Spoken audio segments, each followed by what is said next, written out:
por la humanidad. Ese amor que habla ahí Juan 3:16. Ese tal amor que no tiene medida, que no tiene entendimiento. ¿Por qué Dios nos ama tanto? ¿Por qué Dios tiene tanta paciencia para con nosotros? ¿Por qué Dios no se cansa de tratar con nuestras vidas?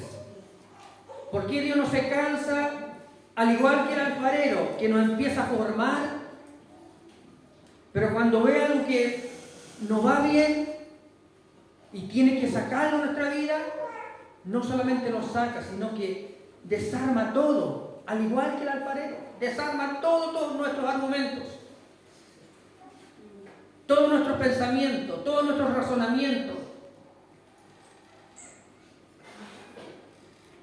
Y Él en su palabra nos dice, si quieres, te puedo formar nuevamente. Depende de cada uno de nosotros.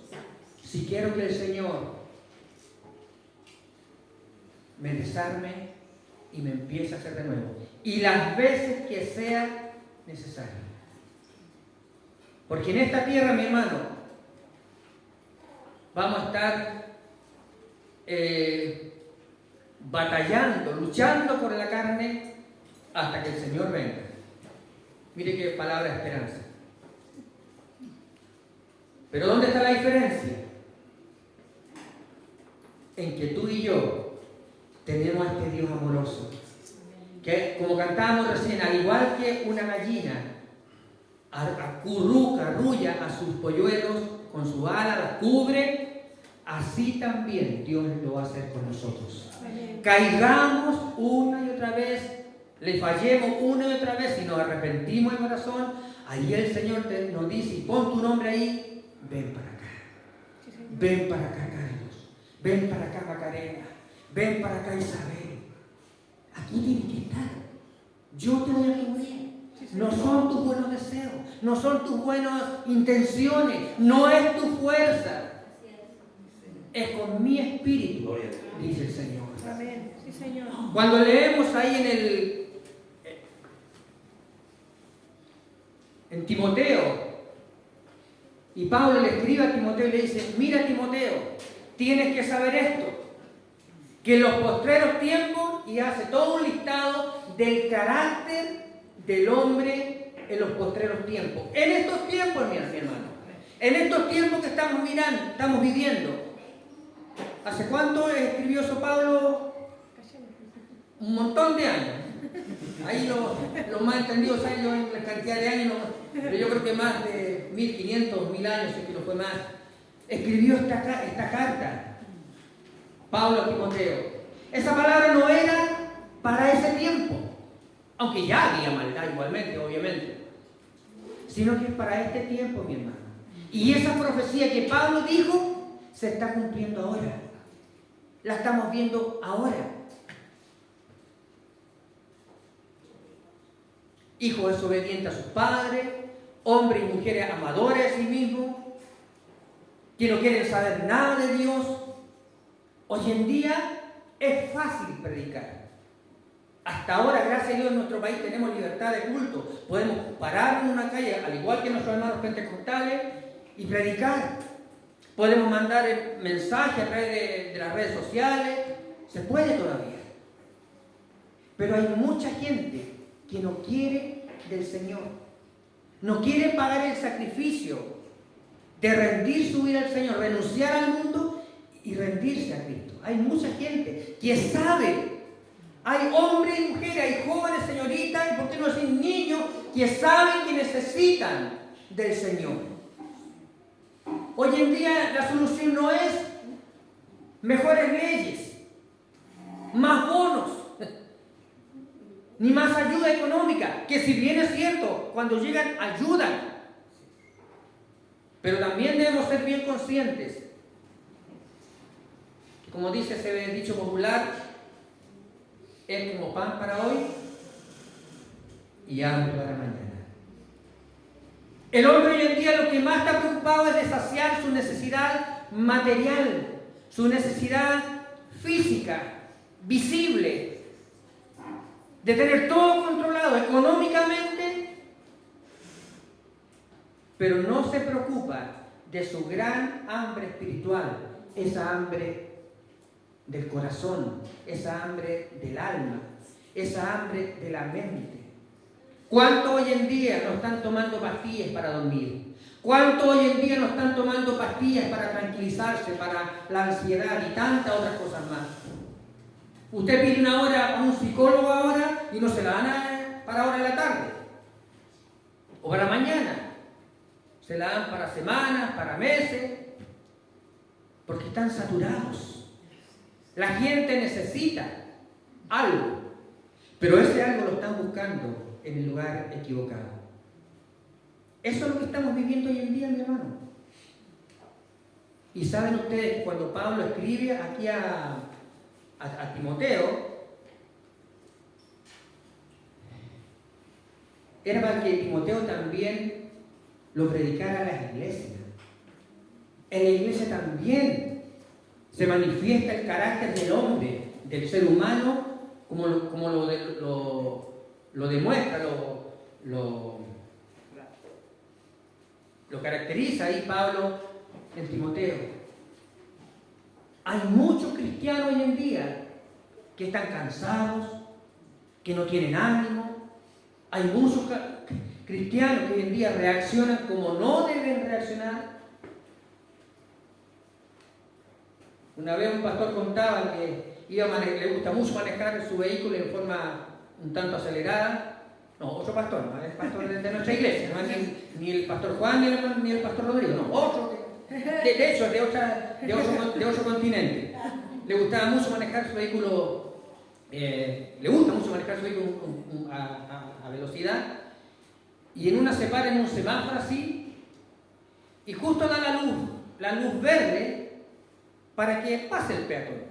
Y había una hermanita relativamente anciana, no tan anciana, relativamente mayor, y estaba la luz verde para que ella pasara, y no pasaba.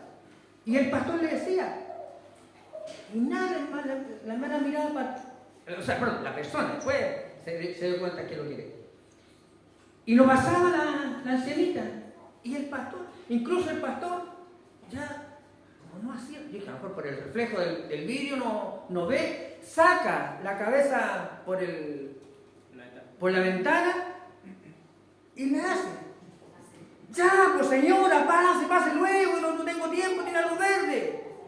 Y le va a decir, hola pastor, ¿cómo está? Pastor dijo, ¿dónde me meto ahora? Y la voy a ver el domingo en la iglesia.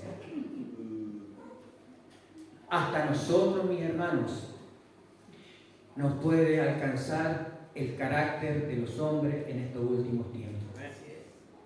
Porque eso es lo que quiere Satanás. Satanás nos dice, reacciona como tienes que reaccionar, no, hombre. Haz a respetar tu derecho. Pero después cuando reaccionamos, viste lo que hiciste. Y cantas en el coro. Y predicas. Y eres pastor. O haces tal o cual cosa en la iglesia. Así es Satanás. Vamos a ir ahí a Juan, capítulo 10. Juan, capítulo 10. Mi esposa se reía porque le decía yo, a ver, ¿qué título podríamos ponerle a esta predicación? A veces hay pastores que ponen título a las predicaciones bien, que uno dice, pero ¿cómo se le puede ocurrir ponerle este título? Y dije, Señor, no es muy académico ese título, Señor. Pero al final dije, Señor, ayúdame. Y le he puesto un título a esta palabra que el Señor me dio. Dios devuelve lo robado por Satanás. El título que yo le iba a poner, hermano, es totalmente... Yo sé que algún día, alguno a lo mejor después de la predicación me va a preguntar, ¿qué título le iba a poner? No, pero este está mejor. Yo creo que este sí que fue inspirado por Dios y no inspirado por mí. El título, Dios devuelve lo robado por Satanás. Juan capítulo 10, versículo 10. ¿Qué es lo que dice? El ladrón no viene sino para hurtar, matar y destruir. Pero Jesús dijo, yo he venido para que tengan vida y para que la tengan en abundancia. Pregunta, ¿en qué parte de este versículo que acabamos de leer dice Satanás? ¿Ah? ¿Se fijaron lo que leyeron o no? ¿En qué parte del versículo que acabamos de leer dice Satanás? ¿Dice o no? No dice. Pero Jesús, al enseñar esto, haciendo la comparación entre el pastor de ovejas, ¿no es cierto?, y el ladrón, da a entender, ¿no es cierto?, que Satanás es el ladrón que viene. Satanás es el que se manifiesta para hurtar, matar y destruir. No solamente para hurtar, no solamente para matar, sino que destruir. Y si hay una cosa, mi hermano, tomando en cuenta el carácter de los hombres, de la humanidad en estos postreros tiempos, es la obra específica, clara, totalmente clara del enemigo de matar, hurtar y destruir, hacer desaparecer tu vida como cristiano, hacer desaparecer la iglesia, hacer desaparecer los matrimonios, hacer desaparecer la familia. Ese es el propósito de Satanás. Y hoy en día, mi hermano, lo estamos viendo, pero muy fuertemente. ¿Sabían ustedes que en los últimos 3, 4, 5 años, en relación a promedio, en el cuerpo cristiano, sabemos que en el mundo pasa lo que tiene que pasar, ¿no? Pero en el cuerpo cristiano, en la iglesia, en la iglesia general, universal, en promedio ha subido considerablemente, incluso en algunos casos superior al mundo, de los divorcios que se han provocado entre cristianos. Según la estadística, ha subido considerablemente los divorcios entre hermanos cristianos. Incluso, para más pena, porque no es para apuntar con el dedo ni para admirarnos, sino que para más pena, aún entre pastores, me refiero a matrimonios pastorales. Eso está haciendo el enemigo hoy en día, mi hermano. La iglesia no es más fuerte que los matrimonios que la componen. Familia fuerte, en el Señor obviamente, familia fuerte, matrimonios fuertes, son iglesias fuertes en el Señor. Para que Él pueda cumplir su propósito aquí en esta tierra. Satanás es el claro y descarado ladrón del cristiano y de la iglesia. Del cristiano le quita muchas cosas. De la iglesia empieza a provocar divisiones. En estos últimos tiempos, mi hermano, se está viendo mucho, lamentablemente, porque no es de buen testimonio, se está viendo mucho que hermanos están de iglesia en iglesia. No me gustó acá, no me gustó cómo me predicó acá, no me saludó el pastor, pasó esto, pasó todo, y se caen. No, voy a ir allá. Parece que allá hay más de amor del Señor. Parece que allá hay más amor de Cristo o entre hermanos. Y van allá, dan un tiempo, pasa algo, no es acá. Una vez un hermano me dijo, hermano, si usted se va, o si ustedes se van, yo me voy. Y dije, no, hermano, no se trata de eso. Usted, si algún día tiene que partir de su iglesia, tiene que ser claro y específicamente por la voz del Señor, con un propósito claro y preciso. Usted no puede irse por un problema, por una situación, porque cantan bien, porque cantan mal, porque tienen instrumento, porque no tienen instrumento, porque la iglesia es grande. Porque usted, si algún día tiene que partir de una iglesia o de la iglesia donde nació, usted tiene que partir y salir por la puerta con la cobertura o con la venia del pastor, con una carta de recomendación de buen testimonio y llegar a donde supuestamente va a llegar. Pero cuando el Señor se lo indique, no cuando me dé tinta, no cuando me enoje, no cuando me aburra, cuando el Señor me lo indique, y si es que me lo indique. Y hay muchos cristianos que usan esa frase cliché: el Señor me dijo que debiera partir. Ya ese Señor no lo dice. Más adelante vamos a ver la experiencia de un siervo de Dios que fue donde no tenía que ir y se metió donde no tenía que meterse. No es la iglesia el problema. El problema soy yo. ¿Cuánto tengo yo de Dios en mí? ¿Cuánto de los cuantos frutos del Espíritu tengo yo en mí? Tengo amor, tengo paciencia, tengo benignidad, bondad, templanza, amor, y toda esa lista que habla allí el apóstol Pablo. ¿Lo tengo? Porque si lo tengo, no debería tener problema para establecerme en una iglesia, para amar a mis hermanos, para soportar a mi hermano. Y ese soportar, ojo, no es de soportar de aguantar, es de soportar de ponerle un soporte, apoyarlo. Cuando mi hermana está débil, cuando mi hermano está débil, allí estoy yo. Por eso, hermano, que es de suma importancia, cuando estemos débiles, cuando estemos pasando por pruebas, por tentaciones, por lucha, llamémonos. No me digan que ahora es difícil comunicarse. Antes lo hacíamos por carta, hay que ir al correo, del correo a la mandaba allá. Oye, me queda Toño para atrás. Sí. ¿Ya?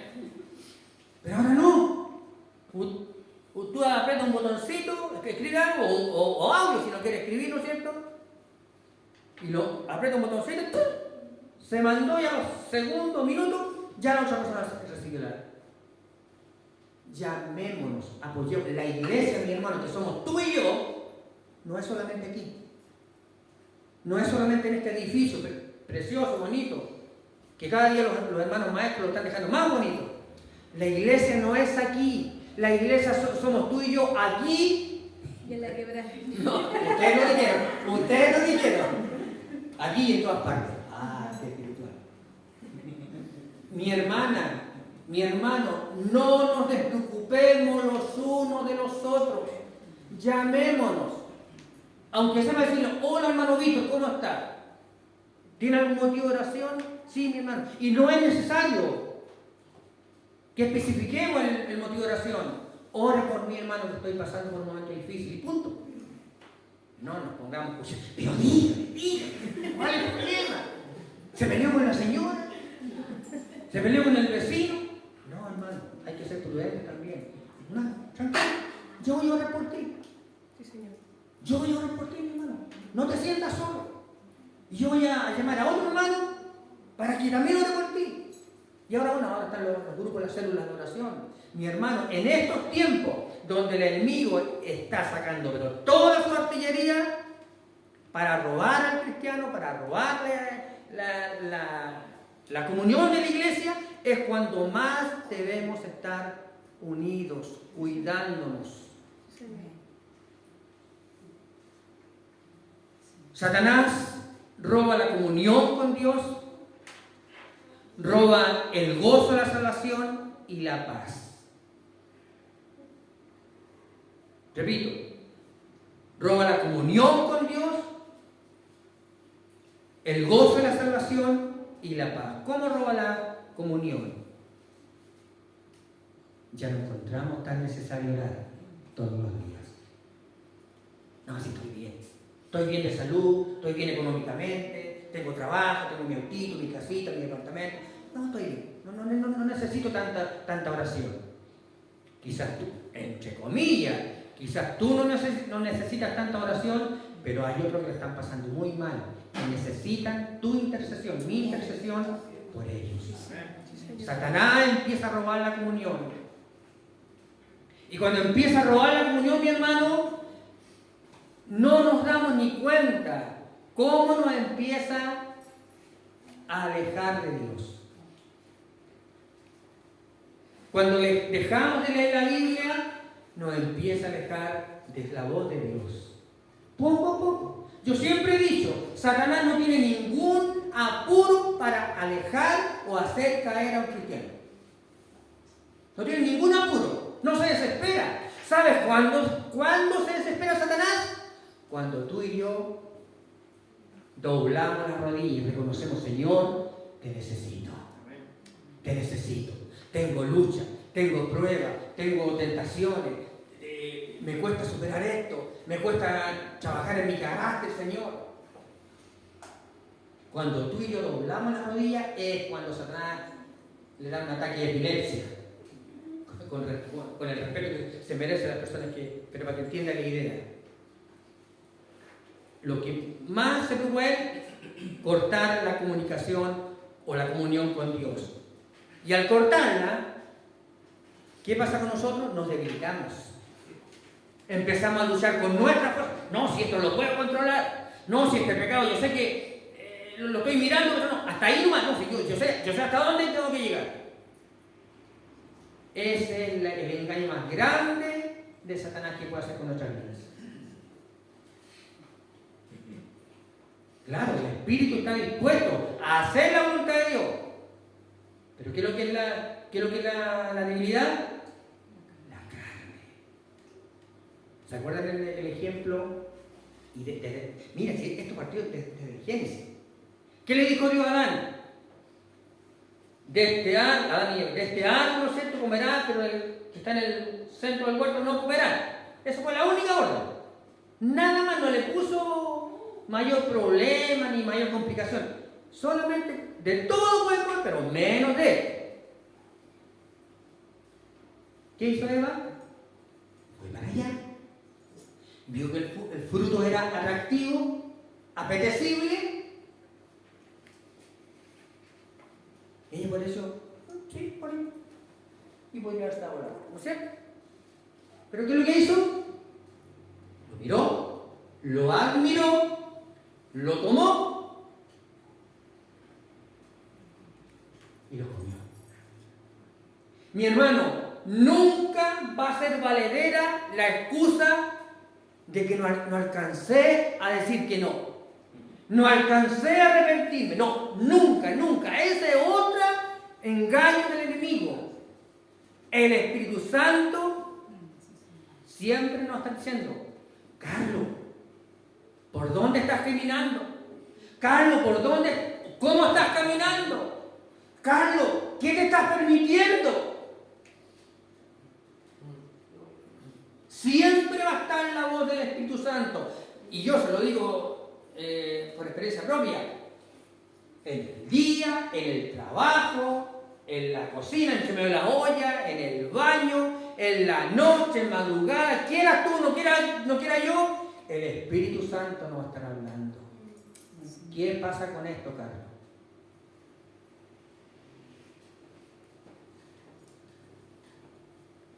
Y cuando nos vemos en esa condición, ya haber descuidado la vida espiritual, nos sentimos tan mal, nos sentimos tan miserables, que ya no vivimos el Evangelio, sino que lo arrastramos.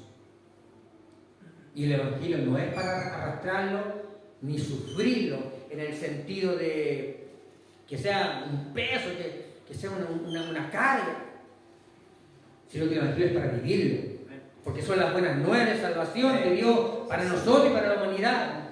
Pero eso es lo que Satanás provoca en nosotros: quitarnos la comunión, quitarnos el gozo de la salvación, y lo otro, la paz.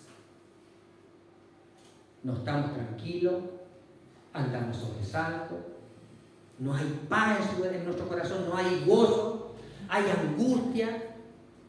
Sabemos, intelectualmente sabemos que Dios nos ama, que Dios nos comprende. ¿Debo terminar ya? ¿Ya? Sabemos que Dios nos ama, que Dios nos comprende, que Dios siempre al querer trabajar en nuestras vidas, pero ¿qué es lo que dice Satanás? ¿Tú crees que ya Dios te va a pescar? ¿Tú crees que Dios nuevamente va a tratar con tu vida si le has fallado una y otra y otra y otra? Y a veces con la misma falta, con el mismo pecado, con la misma debilidad, ¿tú crees que Dios va a tratar con nuestra vida? Y Satanás nos empieza a hundir y nos quita la paz, nos quita el gozo, nos quita la alegría de vivir en el Señor. Por eso aquí en el versículo dice, el ladrón, y ahí Jesús hace la referencia a Satanás, que es la mentalidad de Satanás, viene para matar, hurtar y destruir. El propósito es esclavizarnos, el propósito de Satanás es esclavizarnos y llevarnos a su trinchera, a su rincón, y nos empieza a tirar, nos empieza a tentar, pero nunca nos pone la pistola al pecho. Una vez alguien dijo, Satanás no quiere ni meterse con los cristianos porque siempre le echa la culpa a él. Y es verdad. Debemos reconocerlo, mi hermano, es verdad. Si bien es cierto, Satanás nos tienta, pero yo soy el que digo sí o no. Es que es muy grande, fue muy grande la tentación, hermano Carlos. No. Puede ser grande, fuerte la tentación. Pero nuestro Dios es más grande. Así es, Señor. Nuestro Dios es más grande, mi hermano. Amén. El poder del Espíritu Santo en tu vida, en mi vida, es más poderoso. Así es. Por eso que es importante, mi hermano, que tú y yo cada día busquemos la comunión con Dios, la cual muchas veces, y podemos poner muchas excusas, que el trabajo, el cansancio, y muchas excusas, pero no hay excusa. Sabiendo y entendiendo que somos débiles, debemos entender que sin la obra, sin la fuerza del Espíritu Santo, no vamos a poder seguir y continuar en estos tiempos peligrosos, finales, no vamos a poder seguir caminando. Y en el peor de los casos, hasta podríamos peligrar de llegar a la meta. Dice la palabra que el que se sienta, el que se sienta firme, cuide de no caer. No, hermano Carlos, no, si a mi matrimonio eso no va a pasar nunca. Qué triste lo que está pasando en matrimonio cristiano, en pastores, en matrimonio de pastores. No, pero a mí nunca. Cuidado. No seamos soberbios. Si nuestro matrimonio aún está en pie, es por la pura gracia y misericordia de Dios. Así es, Señor. Mira, lanzo aquí una pregunta, si bien en general, ¿cuántas veces, estoy tratando de no apuntar a gente, cuántas veces Satanás de una u otra forma ha querido destruir tu matrimonio? ¿Cuántas veces? Tú y yo lo sabemos. ¿De cuántas formas ha querido destruirlo?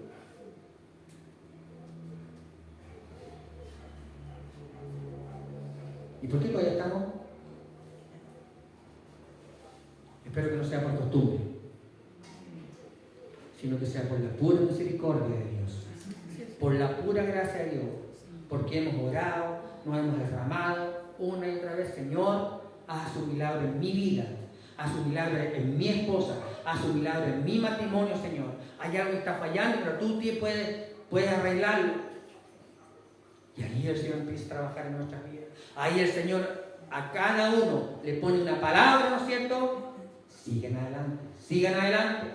Sí, Señor. Yo prometí estar con ustedes todos los días hasta el fin del mundo. Sigan adelante. Sí, Señor. El propósito de Satanás, como decía, es llevarnos, esclavizarnos y llevarnos a su trinchera, a su guarida. ¿Por qué no decirlo? A su cueva. Ya lo dije ya. Alejarnos del Señor, distraernos. Dígame que hoy en día Satanás no nos distrae. Al mundo, despreocupémonos del mundo, el mundo es el mundo. Pero dígame que Satanás no nos distrae a los cristianos.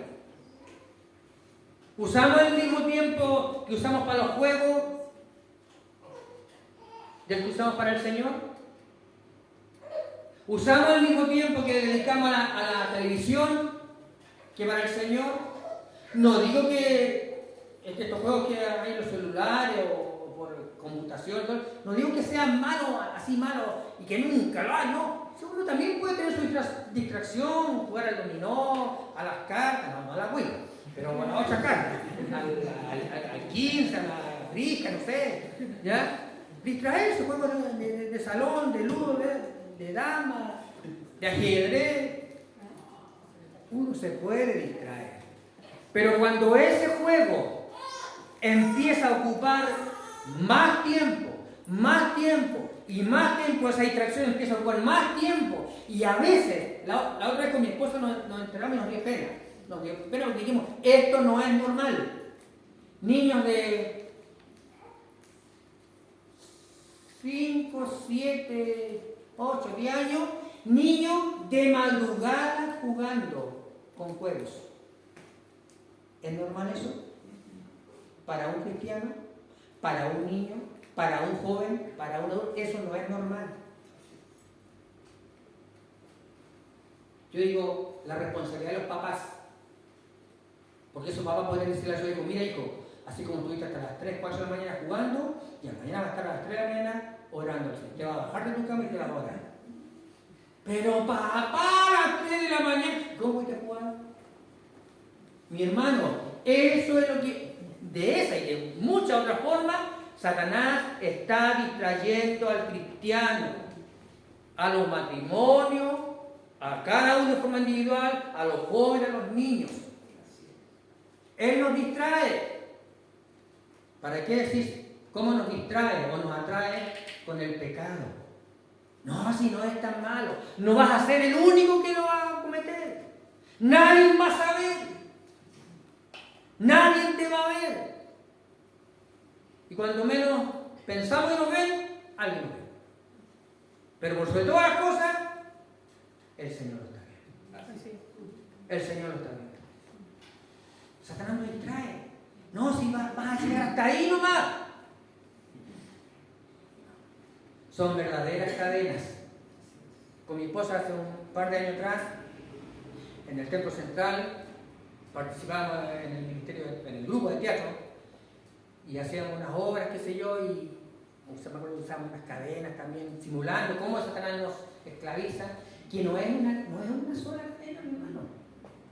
Tú le abres una ventanita a Satanás, Satanás se mete y sale por otra ventanita, entra por otra ventanita y sale por otra, y así se lo lleva cuando tú y yo le abrimos una ventana a Satanás. Una nomás. La ventana del baño, que es la más chiquitita. Pero tú le abres esa ventana y Satanás te empieza a enganchar. Fue a lo pequeño, pero podría ir un poquito más allá. O podría darme esta licencia.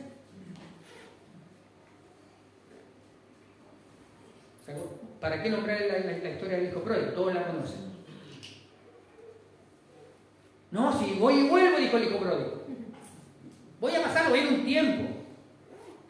Y dice que se fue a vivir perdidamente allá, perdió toda su herencia, a tal punto que,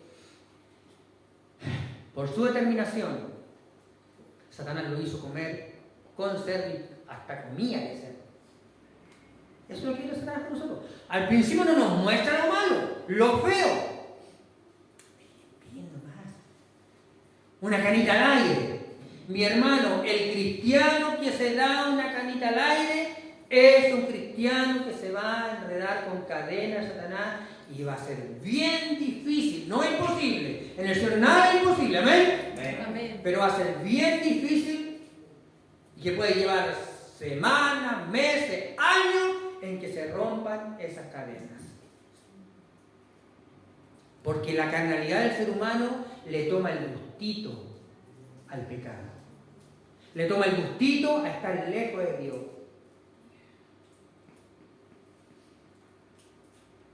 Y malinterpretamos la gracia, la misericordia de Dios. Si algún día me arrepiento, el Señor me va a perdonar. No, la gracia del Señor siempre va a estar. Pero también la palabra dice que ojo con el que peca deliberadamente. Porque tiene por inmunda, tiene por menos el sacrificio y la sangre que Jesús derramó en la cruz del Calvario por cada uno de nosotros. Dios nos libre, mi hermano. Dios me libre a mí.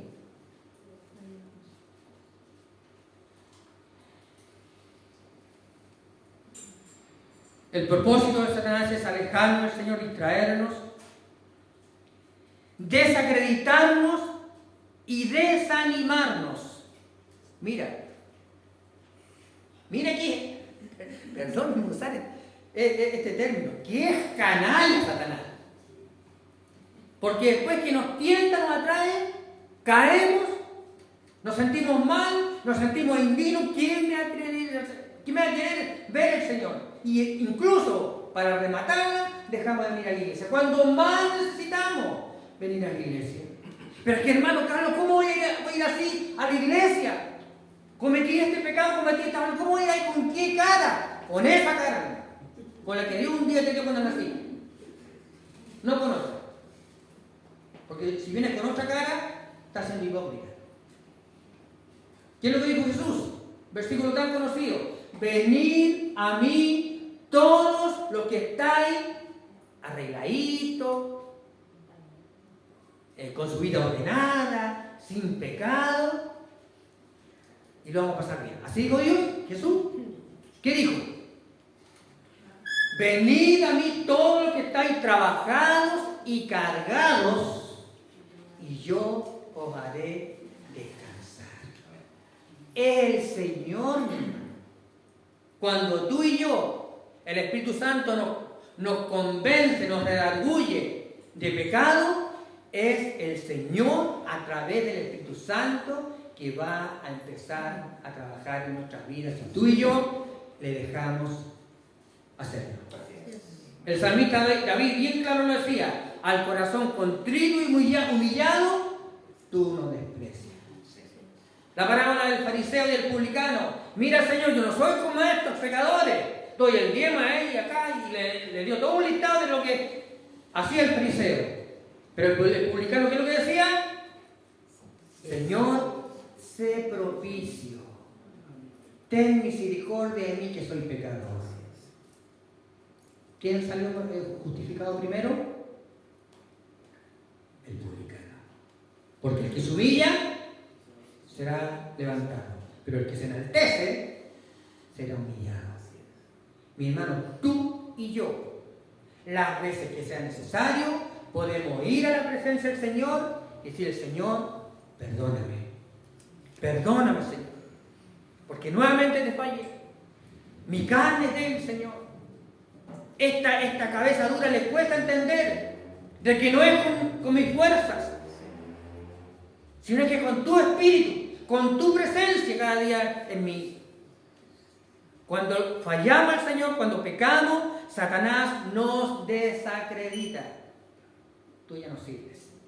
No, tú ya no sirves ya. Eres caso perdido. Como dice la hermana Polo, caso cerrado. La hermana Polo, bueno, ojalá que esté profetizando, porque harta parte que le hace entre paréntesis. ¿Ya? Dios nunca con tu vida ni con mi vida, mi hermano, va a ser un caso cerrado, va a ser un caso consumado. Nunca, nunca, nunca. Si 7 veces cayera, las 7 veces el Señor la levantará, y a entender que siempre va a estar la misericordia del Señor, siempre va a estar su bondad. Satanás nos dice: no vayas más a la iglesia, y estás perdiendo el tiempo. Estás perdiendo el tiempo. Vas a ser piedra de tropiezo para que esa iglesia no vayas más. Deja de cantar, deja de tocar, deja de asistir. Ya no sirves. En el Señor todos servimos hasta el final. Sí, Señor. Todos servimos. Hay un antiguo himno que dice que el que quiera trabajar hallará también lugar en la viña del Señor. Siempre. Y el trabajo del Señor no es solamente detrás de un púlpito, detrás de un micrófono, detrás de un instrumento. El trabajo del Señor Puede ser en muchas áreas de la iglesia. A veces áreas que ni siquiera son vistas, pero muchas que son necesarias. Hermanas, hermanos que en el incógnito están orando, sosteniendo a los pastores a la obra, y muchas que es necesario eso. Y nadie los ve. A veces nadie ni sabe que son los que están. Satanás nos desacredita y nos desanima para que no nos levantemos. Ayúdanos, Señor. Ayúdanos, Jesús. ¿Y sabe cómo nos desacredita Satanás? Es cuando justamente descuidamos la vida espiritual, le fallamos al Señor, pecamos contra Él. Y si hay una de las cosas que le cuesta al ser humano, en términos generales, es perdonarse a sí mismo. Cuesta. El perdón del Señor es eterno. Ahí en la epístola de Juan dice que si confesamos nuestros pecados, Él es fiel, siempre va a estar el perdón. Él es fiel y justo para perdonar nuestros pecados, limpiarnos de toda la maldad. Siempre va a estar el perdón de Dios. Pero muchas veces nosotros no nos perdonamos. Y ahí Satanás nos tiene. Ahí Satanás nos tiene. Esclavizados por una caída, esclavizados por una situación, esclavizados por algo que nos encadenamos y que no deberíamos habernos encadenado. Allí nos tiene. Ese es Satanás. Y esto tiene que servirnos, como conversábamos hace un par de días atrás con mi esposa, esto tiene que servirnos que con Satanás y con el pecado no se juega. No se juega. Ni para probarlo, ni para mirarlo, ni para dialogar. Con Satanás y el pecado no se juega. Son verdaderas cadenas, ligaduras que nos enredan, que nos pueden enredar y que después cuesta un mundo zafarse, cuesta lágrimas, cuesta falta de paz, te trastorna tu cuerpo, todo. Andas como enfermo de los nervios, enfermo de la mente, del alma, enfermo del estómago. Son verdaderas cadenas, ataduras, ligaduras.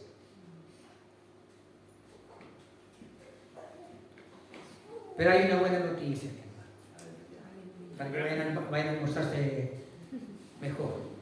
¿Se imagina que dejáramos hasta aquí la predicación, pastor? Para que el pastor me diga, pero Carlos, con el respeto que se merece, usted nunca más va a predicar, por lo menos por estar.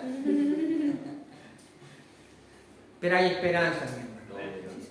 En Jesús siempre, ponga atención a esto, en Jesús siempre hemos tenido, tenemos y tendremos la esperanza de restauración y comenzar de nuevo. Gracias. Siempre, siempre, mi hermano. Sí, Señor. En Jesús siempre tendremos restauración. Nunca es tarde. Nunca fue, ni es, ni será la última oportunidad que Dios nos da. No. Siempre va a estar su gracia, su misericordia. Pero acuérdense, cuando Jesús, en esa situación de la mujer adúltera, que todos querían apedrearla porque la ley lo decía así, había que apedrearla. Jesús, bueno, todos ustedes conocen ya la historia. Ya, el que esté libre de culpa tiene la primera piedra. De los más ancianos, hasta los más jóvenes, viceversa, empezaron a botar las piedras. Porque cada uno tenía su currículum. Cada uno, su conciencia lo acusaba. Se fueron todos. ¿Qué es lo que le dijo Jesús a la mujer? Ni yo te condeno. Anda nomás, ándate para la casa, tranquilo. ¿Le dijo así? Ni yo te condeno.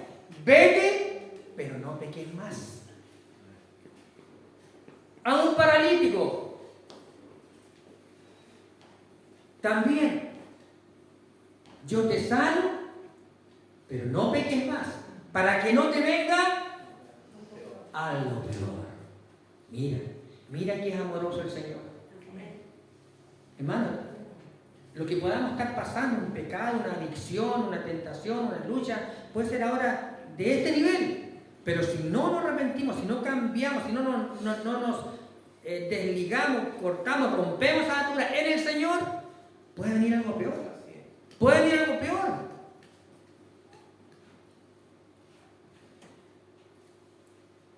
En el mensaje de la iglesia a Sardis, esto lo voy a citar nomás para no alargarnos, Dios le dice que debe arrepentirse, vamos a ir para no citarlo más, Apocalipsis 2:1 al 7, Apocalipsis 2:1 al 7, el mensaje a la iglesia en Éfeso, dice: yo conozco tu obra, tu trabajo, tu paciencia, que no puedes soportar a los malos, y has probado a los que se dicen ser apóstoles y no lo son, y lo has hallado mentiroso. Has sufrido, has tenido paciencia, has trabajado arduamente por amor de mi nombre, ¿ya? Pero tengo algo contra ti, que has perdido tu primer amor, ¿no es cierto? Y el versículo 5 le dice: recuerda, este versículo a mí me sacudió. Recuerda, por tanto, de dónde has caído y arrepiéntete. ¿Dónde perdimos el rumbo, mi hermano? Un poquito de memoria para atrás. Ya yo empecé dejando de orar, no me atraía leer la Biblia, menos me atraía asistir regularmente a las reuniones. Ahí empezaron, mi hermano. Ahí, por eso dice: recuerda de dónde has caído y arrepiéntete. Arrepiéntete. Reconoce que realmente estás alejado del Señor. Arrepiéntete. Y haz las primeras obras, las obras del primer amor. ¿Se acuerdan cuando teníamos el primer amor por el Señor? No había lluvia, no había viento, no había calor, no había sueño, no había muchas cosas que nos distraían. Y éramos el Señor y yo. Y queríamos estar metidos en la iglesia. Póngale 2, 3 reuniones más, pastor, a la iglesia. Vamos a estar toda la semana en la iglesia. No digo que tampoco hay que ser religioso y fanático en el sentido de descuidar a la familia, no. Pero tenemos que volver a las primeras obras por el Señor mismo. Tenemos que volver a donde nos desviamos. ¿A dónde hemos caído? Y en el capítulo 3, otro mensaje a la otra iglesia. Capítulo 3, versículo 1 al 6. También: yo conozco tu obra. Este más fuerte. Yo conozco tus obras, que tienes nombre de que vives y estás muerto. ¿Cuántos cristianos no puedan haber en una iglesia vivos físicamente, pero muertos espiritualmente? Podemos cantar, podemos levantar las manos, podemos hacer una y mil cosas. Pero la comunión con Dios es una verdadera muerte. No tenemos una comunión estrecha, genuina, consistente con el Señor. Dios nos ayude. El mensaje que dice: tú que tienes nombre que vive, pero estás muerto. Y aquí viene el mensaje. Siempre está la confrontación del Señor, ¿no es cierto? En este caso con la iglesia, pero también con nuestra vida en forma individual está la confrontación. Este eres tú, Carlito. Así estás tú. Pero el Señor siempre da el antídoto. Sé vigilante, afirma las otras cosas que están por morir, porque no he hallado tus obras perfectas delante de Dios. ¿Qué palabra? Cuando Jesús se le salió del río Jordán, cuando fue bautizado por Juan, se oyó una voz que decía en el cielo: más fuerte, en el cual pregunta, para mí primeramente, permítame ponerme en primer lugar, ¿Tendrá complacencia Dios en mí? ¿Tendrá complacencia Dios en ti, mi hermano, como cristiano, como cristiana? Dios nos ayude. Dios tenga misericordia de nosotros. Acuérdate pues de lo que has recibido y oído y guárdalo y arrepiéntete. Ese es el mensaje del Señor, mi hermano. Ese es el mensaje del Señor. El libro de Hebreos capítulo 12 dice: despojados de todo peso y del pecado que nos hace, y corramos con paciencia la carrera que está por delante. Despojados de todo peso. ¿Cuál es el peso que estás llevando tú, mi hermana? Que tú y el Señor lo saben, mi hermano. ¿Es un pecado? ¿Es una adicción? ¿Es una tentación que te cuesta vencerla? Tú lo sabes. Y el Señor lo sabe. Yo lo sé y el Señor lo sabe. El Señor te dice: despojados de todo peso y del pecado que nos asedia.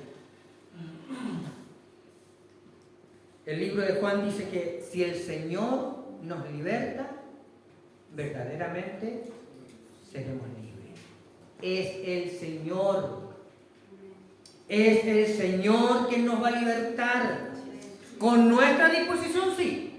Nunca el Señor me va a libertar de lo que me tiene atado, me tiene estancado, me tiene allí. Nunca el Señor me va a libertar, me va a sacar de esa condición si yo no quiero. ¿Está claro? Nunca el Señor va a pasar a llevar tu voluntad. Nunca. Tú y yo decidimos: quiero salir de esto, quiero romper esta cadena, quiero romper esta atadura en el Señor.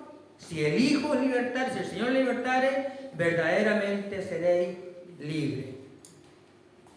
Todos conocen la historia de Elías. Cuando por ese dictamen, ¿no es cierto?, de Jezabel, él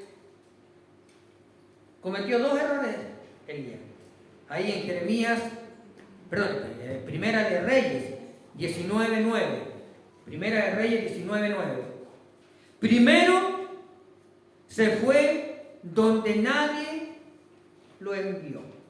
Dice que caminó 40 días, ¿no es cierto?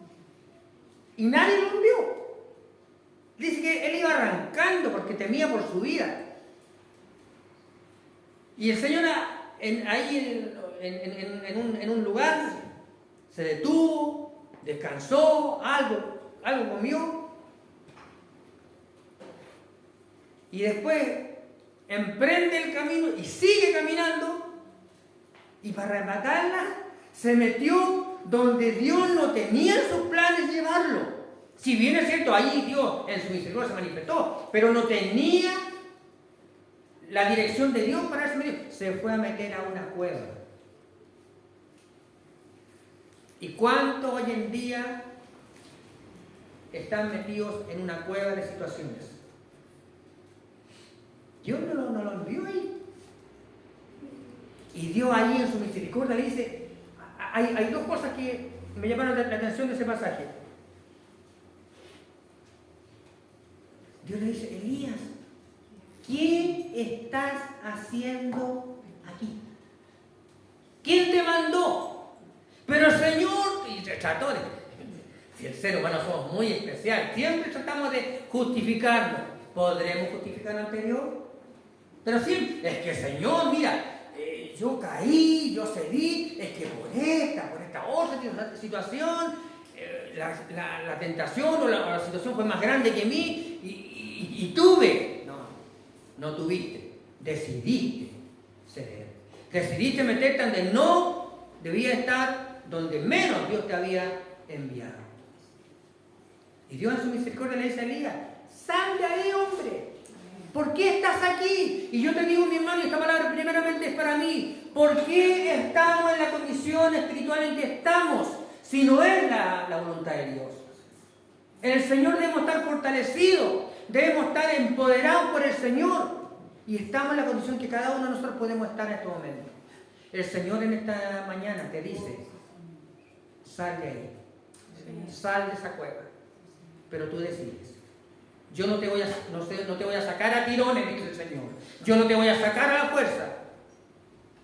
Si tú quieres salir, yo te cojo, te cobijo y nuevamente, al igual que el alfarero, empiezo a trabajar en tu vida. Pero depende de cada uno de nosotros si queremos salir de esa condición. El Señor nos está esperando siempre. Siempre. El libro de Hebreos dice que, entendiendo que tenemos un gran sumo sacerdote, acerquémonos confiadamente al trono de la gracia para hallar descanso y oportuno socorro. Amén. Acerquémonos al Señor, mi hermano. Sí, Señor. Acerquémonos.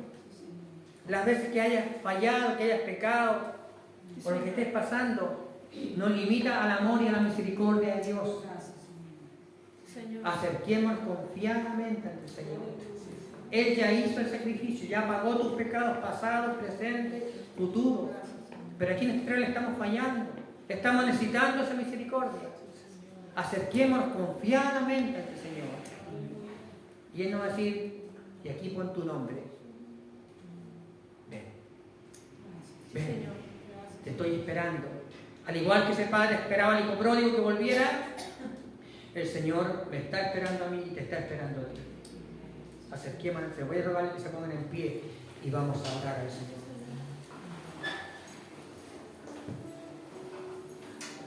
Gracias, Jesús. Gracias, Jesús. Si hay alguien que quiere pasar aquí al altar y postrarse ante el Señor y que los pastores y algunos hermanos oren por él o por ella, ten toda la libertad, mi hermano, de pasar aquí al altar. Pero el Señor, el mensaje del Señor es: sal de ahí, porque yo no quiero que estés allí. Sal de esa cueva. No tome ese camino que tomaste, porque yo no te lo indiqué. Sal de ahí. ¿Por qué estás ahí? Gracias, Señor. Gracias, Jesús. Así que ten la libertad, si quieres pasar aquí al altar y que se ore por ti, que Dios te ayude a salir adelante. Ten toda la libertad para pasar aquí adelante y vamos a orar por vos. Padre amado, en el nombre de Jesús, he entregado, Señor, lo que tú has puesto en mi corazón, Señor. No es mi palabra, es tu palabra. Quizás la he entregado con torpes palabras mías, pero espero en mi oración que tu Espíritu Santo nos siga hablando, nos siga haciendo entender tu palabra, tu mensaje para hoy. Señor, trabaja en cada uno de mis hermanos, de mis hermanas, Señor.